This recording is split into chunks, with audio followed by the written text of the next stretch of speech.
Here we go. We are back for another Hockey Nation Live Show video recording with our friend Marco Larabi and ENORTAP. We are here because main camp of the Montreal Canadiens is going to start September 21st for the physical testing. And then we heard today an amazing great news. I don't know you guys, you know this, but we got over 74 players. I was invited. I cannot remember the last time they have so many players at this camp: 44 forward, 21 defense, 9 goalies. We want to know more about your impression, how you're feeling about that kind of number, how they can do all those kind of evaluation in 2 weeks. Well, I think the first thing that I saw was the fact that they're dividing them into 3 squads, which is not unusual. They've done that in the past, but you're right, Coach. Just having that many invitees speaks really to what we're seeing in terms of the development of the team, the way they've drafted, and a good number of them are rookies that are going to be invited as well. So it all bodes well for the future of Montreal, that's for sure.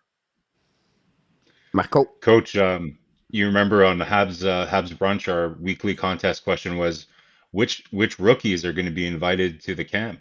Maybe a better question would have been which rookies won't be invited to the camp, because I think most of them are there. But yeah, I think it's fun. Like I think the last couple of years they do run 2 teams. This seems maybe like an extra team than they normally run. Yeah.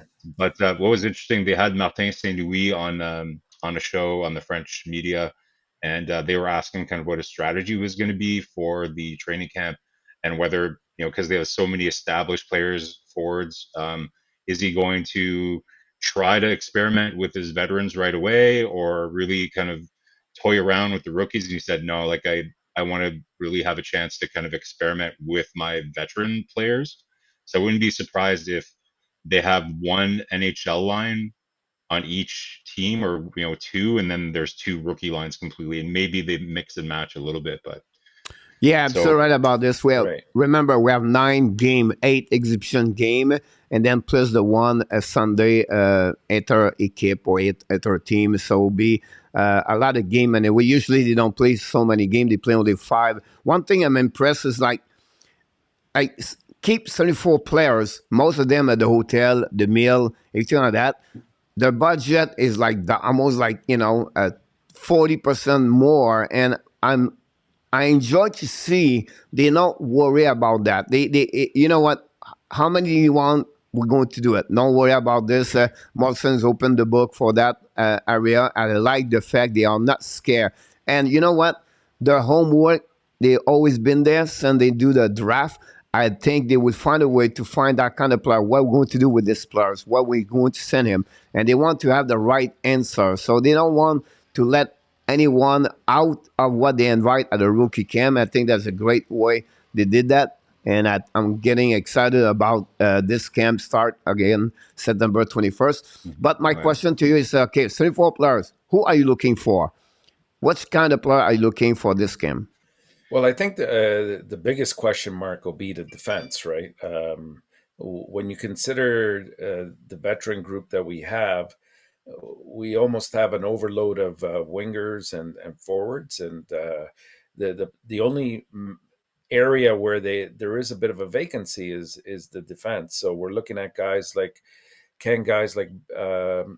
Justin Barron, Harris, even Arbor, Ajak, Jack Eye, sorry, and even somebody like Norlander should bode well. Um, if you look at even Kaden Cooley. which one, Caden Gooley as well, absolutely. So the problem is you don't have very many spots to fill. So you're looking at perhaps 2 on the outside chance of 3 of those rookies joining the group. Like unless something drastic happens and there's some kind of trade, but that wouldn't be very advisable because you don't want to go in the regular season with a heavy loaded rookie defense because it doesn't bode well for their development. You're absolutely right. Yeah. Yeah. Well, it's funny, Coach. You mentioned how big of a food budget and hospitality budget that they're going to need for all those players. To me, the biggest surprise of the day was when we heard that all of a sudden, surprise, Parker Jones is a defenseman. That was pretty interesting. Okay, so now we have a new right shot defense prospect that we didn't know about. They're going to need a big food budget for that guy, 6'6". So probably 30% of their 6'7". new food budget is gone already there. But yeah, you're right. I think the big story is going to see what's happening with those young D. Like I mentioned on Habs brunch, it's almost like Game of Thrones, right? Them battling each other, kind of manipulating each other to try to see who's gonna. I'm sure it's very supportive when they're together, but in the back of their minds, right? Like there's a spot on the line here, right? So very interesting For sure. dynamic with that. So that would be the big story.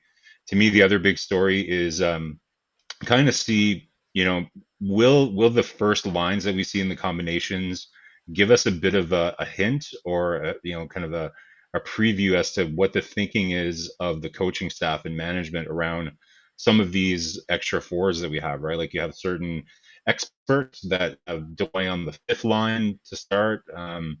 My position on Hoffman, he would be my guy on the fifth line. But so I think early in the training camp will be interesting to see kind of what is the what is the placement of these kind of like extra forwards, and I think quickly we'll have a sense of who's being given the chance to really play their way into the lineup and who's not, right? Like so that's going to be very interesting. That's also very Game of Thrones, like those forwards too many forwards.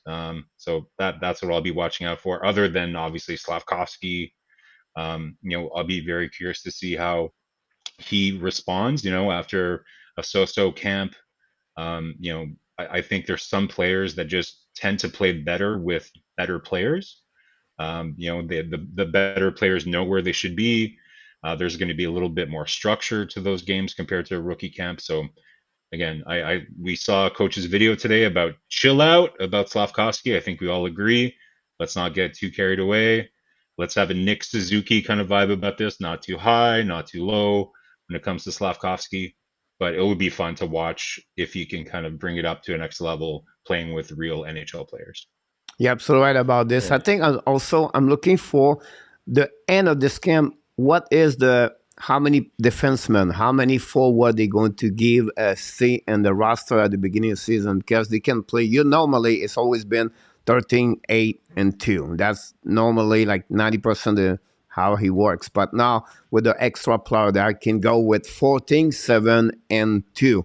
Can they go 15, 6, and 2? It's not the best way. I understand because they have to put some players on the waiver. Who is going to be on the waiver? We already know now Paul Yeah. Biron is not going to be a part of the main camp. So I expect him Yeah. the long-term injury reserve. So possible that will open a spot right there. And after that, of course, at some point, you see, okay, Slavkovsky in the team or not. That will be someone. And two other players I'm looking for, destination, Mezar, who is going to play next year. And then finally, Eneman. Two players are chance to return in Europe or one of them can play in the OHL. So it'll be interesting what Mezar is going to do with the next couple of days in this camp. So that's honestly cover this. So with 74 players, honestly, in this camp with 44 forward, 21 defensemen, and 9 goalies. That's a lot of goalies, by the way. Yeah. Well, Yeah. that's the thing that stood out for me when I saw the numbers. I said, "Do we even have 9 goalie prospects in the system?" I don't know. But Maybe it's Worsley is great. back in the lineup with the Montreal Canadiens now. Maybe he's out. He's That'd be so retired. chart. Maybe Exactly. they'll put Parker Yeah. Jones as goalie. Exactly. But So it'll be the interesting. other thing, today I was doing a lot of reading about this, and interesting conversation sort of circulated around Slavkovsky, and like I know we've talked in the past that the possibility that he might play 9 games and then be sent down might be the option that they go with, but does it really service him to be down in the minors, or is it better to have him sort of insulated within the system, develop that at maybe playing the second or third line on the team, because the fear is when you're the number one pick overall and you go down to system, there's players that are going to take advantage Oh of yeah, that factor. They want to make a name for themselves, and they're going to try to, take runs at the number one prospect, just to yeah. get their name out Get your there. name. Yeah, for sure. So you don't want to risk a serious injury. He has played with next level players in terms of age. So maybe it might be a good idea, depending on how he does here at the camp, to keep him and keep him on either the second or third line and sort of develop him within the system. I'll go on the record on this one, guys. Like for me, he starts the season in the NHL. I think he plays the whole season in the NHL. But the way that I view it is two things can be true at the same time. You can play in the NHL all year and understand that that's if you don't score 50 points, that's not going to be a failure, right? Like we want to see Yeah, progression. If he finishes with 35 points, but you continue to see his progression, I think that's totally fine. It's just a matter for the Canadians and for people, in the media and people like us that talk about hockey publicly is to manage people's expectations, right? Like just let the kid play. Let him kind of work his way up the lineup. I just to me like it's the whole Doug Wickenheiser thing, right? Like there's that whole theory that yeah, the reason that his confidence was broken, I think they sat him out in his first ever game, and he was never the same after that, right? Like it's crazy to think that yeah. somebody is that fragile psychologically, but I guess like you're a first overall pick, so for your confidence, just start him in the NHL, let him play. We have no expectations this year. Let's just write it out. Well, I'm going to go to another way. I like the controversy things, me. So Oh yeah, um, I would prefer him to be a Laval Rocket for many things. First of all, if you play on the second, third line, you don't have no power play. He's going to be an average of 10, 12 minutes per game. And at this age, it's all about reps. It's all about TOI. So you have to be on the ice. If you go, it reminds me a little bit Caulfield. They sent him a Laval Rocket at the beginning. If Shea Weber play over 40 game in American Hockey League, I think anybody can go in American Hockey League at any time. I understand that the first overall pick, but for me, for the development, you need to be on the ice. And then Laval is going to get his 18, possible 20 minutes, and he may become going to start to dominate. But it's the reps. And don't let the kids stay there. And when you play on the third line in NHL, you don't have those kind of minutes, and you sit on the bench all many times. It's better. I understand you have to learn to become professional, learning the concept, to become that way. But I think for him at the beginning, knowing nothing wrong to start in American Hockey League, or he can play 2, 3 games with Montreal and then coming down. For me, I would have no problem. He been and he's going to be an American Hockey League players. How long? This not matter for me. It's to be sure he's developed properly the right way. And I think he's going to be that direction. I think the problem we have is we have too many forward. Like usually a first overall pick, many a time that's is happening with Lafreniere. Look what he did, Lafreniere. They keep him honestly in the third line every time. That is it the best way? Yeah. I'm not sure, but it could be the same kind of similar situation with Lafreniere because usually a first round pick go with a team we are not really great or the team struggle a lot or they are the rebuilding. Montreal they are, but the pushing forward is really unique. Usually it is when you are the first overall pick. So draft. So for me, I don't see Slavkovsky all the way with Montreal Canadiens. I still he's going to be down at some point just because the circumstance what happening with Montreal Canadiens at this moment. Now he can go to the main camp. I would be curious who he's going to play, which line he's going to play, and what he look like with that kind of players around him. I'm not worried about his talent, his skill, the talent players. He's yeah. only 18 years old. But I think for me, that's the direction I believe the Montreal is going to take his time with him. And that's what been always that kind of philosophy from Ken Hughes and Jeff Gordon. They not draft for the best 18 players. They draft honestly for the projection of what they gave for Sarkowski. So honestly, that's Coach, what I'm looking for. can I get extra points on the Frenchie quiz if I was right and he stays the whole year? That's Well, the I'll only way give I Wait a can you, get. minute. I honestly, suggested I it. can't get a point.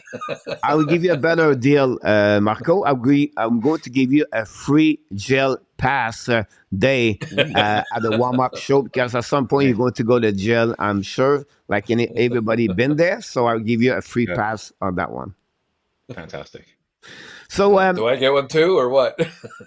No, man, you're already dominating the Frenchie quiz. You don't get anything. yeah, Oh and my exactly. goodness! You Oh my don't need goodness! anything. I think I'm going to subtract 1 point if you are wrong, by the way. Yeah, That would be yeah, the right yeah. thing That's about keeping. this.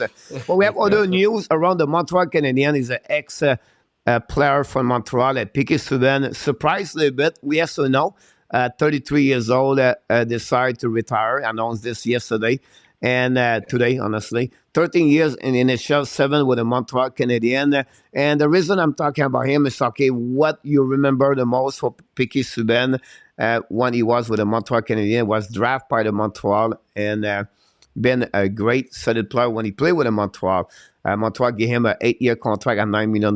We know a little bit the saga. But what do you think about Piqué Subban? I wasn't particularly surprised, and I'll tell you why. Because there was a lot of rumbling from some sources that were saying that Subban was really only considering the possibility of either rejoining Montreal, or possibly having the opportunity to go to Toronto. When those two opportunities didn't pan out, then we saw the quick announcement that was made just recently. In terms of for myself, remembering Subban, to me, it's got to be the battles that not just Montreal, but him specifically had with the Boston Bruins, especially come playoff time. And, the goosebumps you would get when he'd score and he'd raise his jersey and holding the logo in his hand and really irritating the Bruin players. Those are the major things that really stand out for me. I know there was other more controversial situations that sort of facilitated his exit from Montreal. But you can't say that when PK was here that he did not give his heart and soul to the team and played with his utmost ability. Um, the only thing that really surprises me about the retirement is that when you consider that he's retiring before Shane Weber, Weber, it's quite a story. I would have thought Shea Weber would have gone first and then PK, but here we are. yeah. Listen, couple of thoughts on PK. So for me, like you guys grew up, you saw Lafleur, players like that. Arguably, you could say for people, millennials or even Gen X people like myself, probably the most electrifying player that in modern day Habs history.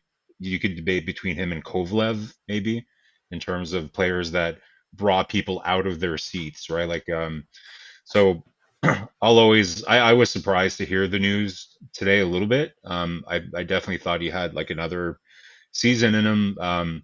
I wonder if in a couple of years we hear, some stories about what happened there. Like, was he talking to Montreal and were they going to do something? And did Gallagher kind of, say a hard no for that? Like, it would be interesting to see kind of what comes out in the future about how he came to this final decision. But really classy, post from him on social media.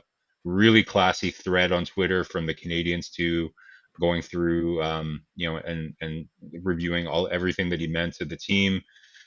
But listen, like in terms of hard to think of a more impactful guy on the ice, off the ice, impact on community, all that. So kudos to PK, great career. Um, I think one positive for all of us is that we can finally stop debating the Weber PK trade. I call it a draw personally because Nashville went to one Stanley Cup final, Montreal went to one Stanley Cup final. They pretty much retired at the same time. You could argue the slight edge goes to the Habs because Weber left that kind of leadership legacy, on that last run, and maybe he passes that on to Suzuki, so bit of an edge there. But overall pretty even trade when you look at the analysis overall. But mostly, I'm just glad that we can stop debating it because there's a lot more funner and more recent things that we can debate now. Yeah, honestly, you have I call him the good, the bad, and the ugly of Piqué Subban. That's what the way I can describe him because you have two kind of person and the same and inside of that person. Like the human being side is maybe one of the best in the NHL players. He gave his heart for the everyone. I think he have a great heart. I think he's a great human being. The problem has always been the his feeling emotion on the ice when he did not know the limits or the boundaries, what he should not go over. Sometimes was too eccentric and too much excited, and that's bother other teammate. Many times he has some problem with teammate. The locker room was maybe his worst place for him to show his emotion, but on the ice, as a fans, you love to have that kind of players. You know, when he score everything like this, and I think he did it everywhere he's been. Everybody remember the Piqué Subban. You know, you go to party, you always someone stand out because the attention he want to pay attention for himself. That's the kind of player, the person he is. Nothing right, nothing wrong about this. That's who he is. I like the fact he's always been keep his own personalities. Whatever it was, I said, good, bad, or ugly, he's always been the Piqué Subban since day one until to the end. You remember when he played with the Team Canada, he was the same way over there. And he's not a first round pick, it's a 44 and 43 Yeah. overall pick, second round. So it's not like he was the best defenseman on that draft, honestly. But I think for me, yes, the series against the Boston Bruins, this is really the one I'm going to remember the most of Piqué Subban with the Montreal Canadiens. And for the trade, that shows to us, guys, another lesson. Whatever is the expert in hockey, you can go with François Gagnon, and I can make, we're always going to be wrong because remember, 80% people that trade, it was, oh my God, Montreal lost this one. He's younger. He's more a great hockey player. We're not going to get this. At the end of the day, it's always been wait, patient. The year is going to tell us exactly who win that trade and who the player is going to become. He have a great start with Nashville. Remember that year, they bring the team all the way to the final conference. At that year, he have his best year in NHL with 16 goals the year after that. And then the year number 3, that's where he got traded to the New Jersey Devils. That surprisingly a little bit more. Again, another red flag. Why? After he got a two great year and 3 years over there. Oh yeah. It's like well, we locker remember room why. again, Like, the disturb. And same thing with New Jersey. And I can go all the way. Montreal is another problem. But otherwise, you have to remember him as an eccentric hockey player. And they have some like this always in the NHL. But him, he was not only on ice, off ice. And we can talk about him forever, honestly. We wish the best. Right. For me, 33 is a little bit early. But, you have a reason why he did not get a lot of offers behind that. Maybe we're going to know this a little bit later, but he's moving on with his life. I know he make a lot of money anyway. It's not a problem. And he's a guy who's going to be on the TV on many ways and on ESPN or other things. You have your own show now, NHL with 2024. And just want to remind a little bit about Piqué Subban. We have another one I want to mention to you before we shut down the show today. And it's about of course, one of my favorite hockey players all time, Guy Lafleur, is born September 20 in 1951 in Trousseau in the province of Quebec. Lafleur have an amazing, great career in NHL. And, he passed away a couple of months ago, and we're always going to be remembered maybe one of the top best players for the Montreal Canadiens on my age, for sure. He was my favorite player. I never have any other players close to him. I know I did a lot of tribune about him, about Guy Lafleur, but in the past. But for me, I just want to mention his birthday. Maybe both of you, maybe tell us maybe one thing you remember the most about Guy Lafleur. Yeah, I think the word ambassador comes to mind, immediately to mind, and not many hockey players ever take on that title. You look at guys like Richard and Beliveau, definitely they were, and I think Guy Lafleur was in that same line. you know, it's unfortunate that at the end of his career, he wasn't able to finish off as a Montreal Canadian, and you know, he went to New York and Quebec on top of that, which at the time was a bit of a controversial thing for Montreal fans for sure. But you know, this guy was able to constantly give to the team. I thought he was an excellent uh, prototypical type of player. Like this guy would go on the ice hours before either practice or a game started. He would work on many of the skills that he needed to. He was constantly involved in the community. Just out of the blue, he would show up at various hospitals and just go and visit a lot of the, especially the younger kids, and to just kind of finish off with that, I know, and I mentioned it when we did a tribute to Guy Lafleur way back when he passed away. Um, I had the opportunity to meet him here in Toronto when he came to a card signing show, and I brought my daughter, who at the time was 10 years old, to the show, and we arrived a little bit late because of traffic. So his 1 hour time slot had finished, and so when we got to the front of the table, the promoter had said, "I'm sorry, you just missed them. He just left right now." So we were running through the entire location, and lo and behold, we saw him near the exit, and we called his name, and he turned around and he gave us the time of day. Especially my daughter, it was like her eyes just, you know, opened up, and he took time to actually sit her down for about 3 or 4 minutes and just speak with her individually. And to me, that's a moment that I will always cherish on behalf of my daughter. And it just spoke to the kind of individual that he was. Always gave to the fans, and knowing that that's what contributed with his skill set to who he was and who he will be as a legend. You're right. Great story. Wow, that's amazing. Hard to follow that one, ENORTAP. Thanks. Um, Thank you. um, yeah, like, well, yeah, like when he passed, you heard so many different stories like that, right? Like it seems like every second person in Quebec had a story about meeting Guy Lafleur, him being awesome. I don't have a story like that. I have a Jean Beliveau story like that, but we'll save that for another time. But to me, what really sticks out with Guy Lafleur is the word icon, right? So he's an icon, like Beliveau, like Richard, but similarly to PK, because we kind of tied into PK a little bit. What I kind of really identify with for Guy Lafleur is how he was also his same person. Like he stayed true to himself throughout his whole career as well, right? So I think he's a very independent guy. When I think the word ambassador, I think somebody who always smiles, nice with the camera. But we know that wasn't Guy, right? Like he had a couple of moments where he didn't necessarily agree with management. A little bit of a rebel, right? So I like that. He's a true rock and roll hockey superstar, right? A bit of a rebel. So that's kind of what I think of Lafleur, and similar to PK, right? Like did things his way. The biggest memory I have, because I didn't really see him in the 70s, I only saw him when he came back for his comeback. It was that game against when he was with the Rangers, scoring two on Patrick.